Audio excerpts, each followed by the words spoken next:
Hi, welcome to the Market Alert for Wednesday, the 2nd of August 2017. And starting off with the pound, well, it's sideways. Summer recess for the UK Parliament, so not a lot to report to get the markets moving. So the reason for the sideways move, there were two potential trades there, neither of which were filled, and as I always say, I'd rather have no trade than a losing trade, and that's precisely what happened during Tuesday's session there. You can see the pound's moved higher in the daily charts. We have a sort of monthly high. Let me just get this so we can see what price we're at. So we're at 132. Market's been moving up quite nicely here. You can see a bit of an uptrend established there. You see the market taking out the 131.58 area as well. So we've got a new high in place there at the moment for the pound. Let's have a quick look, see what news we've got today. There's the usual suspects. We've got non-farm payrolls out, construction PMI for the UK, that might move the pound a bit, and then over to the US again for the ADP non-farm, and then crude oil inventories at 3:30 p.m. as well. In the Dow, well, an interesting picture in the Dow. If we go back to yesterday's pre-market session, again we've got that same pattern.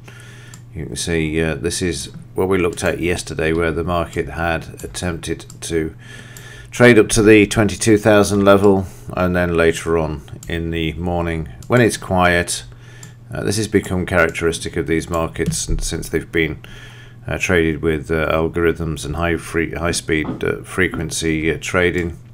And again, you can see, as I said in the Market Alert yesterday, once we get through this level, what will the market do? You get profit taking. We got the profit taking. We got the buy signal. The market then moved higher. And again, once they've got the profit taking out of the way, what are they going to do? They're going to bring the market back to the highs, which is why you see this fail here, because you've already got the support over here in this market at the 21,950 area, so no surprise really. Now, I can't confirm or deny whether this is a genuine move on the overnight or not, but the market thrusting up there to 2250.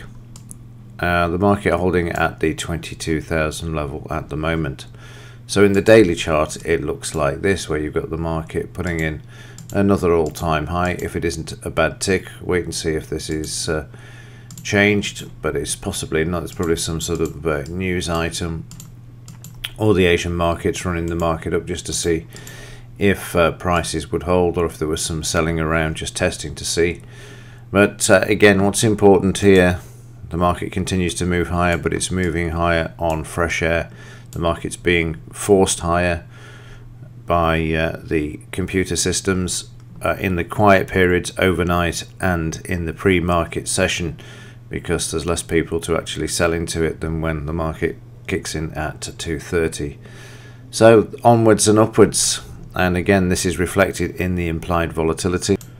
So in Monday's session, we saw the implied volatility being moved back up purely and simply because of the concern of hitting the 22,000. Now the market's seen the reaction at 22,000.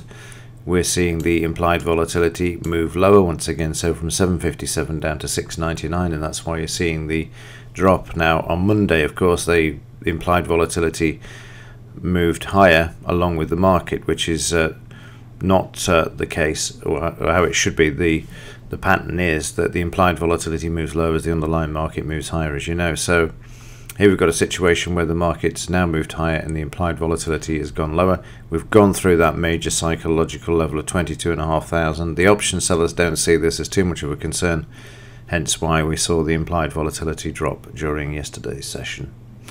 So we're heading towards Friday for the non-farm payroll figures. We expect the market to remain above the 22,000, or if there's more profit taking to come in, to sort of oscillate between that and the 21,950, which you've seen there is major support for now, as the market hit this 3 times yesterday.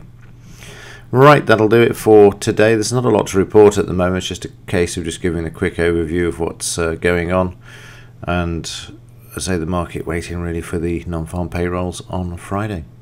Right, that's it for me. As ever, thanks for watching. See you in the next one.